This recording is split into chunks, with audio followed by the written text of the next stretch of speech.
Hello guys, আজকে আমি আমার ঘরে রুমে ফ্রাইড রাইস রেডি করবো। ফ্রাইড রাইসের লাগি ভেজিটেবলগুলো কাটিয়ে রাখছি।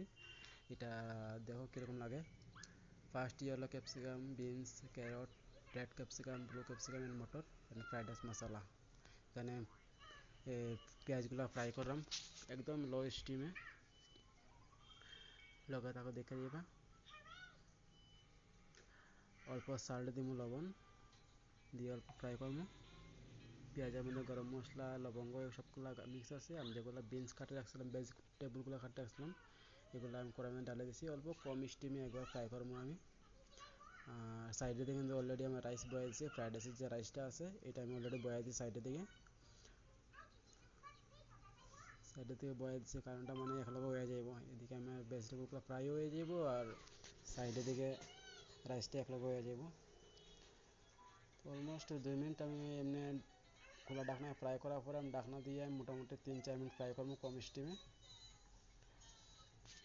তো অলরেডি দেখো আমার অলমোস্ট ফ্রাই হয়ে গেছে।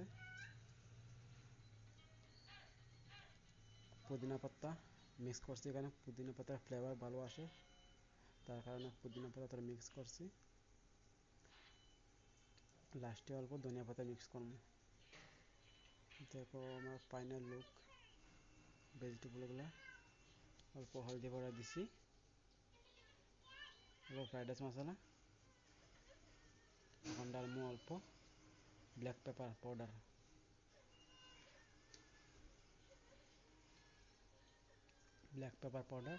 অল্প সময় ফ্রাই করবো।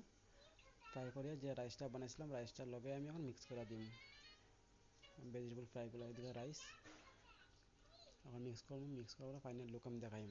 ফ্রাইড রাইসের ফাইনাল লুক, এদিকে ফ্রাইড রাইসের ফাইনাল লুক এটা। আর সামনের দিকে ঘি আছে, ঘি মিক্স করবো। ঘি মিক্স করে মোটামুটি আমরা খাওয়া শুরু। তার সঙ্গে সামনের দিকে রায়তা আছে, কানাডা কয় রায়তা, বাট আমরা আসাম দিকে কয় টক দই চাটনি। এখানে পেঁয়াজ, ধনিয়া পাতা, পুদিনা পাতা এগুলো আছে, কাঁচামরিচ আছে।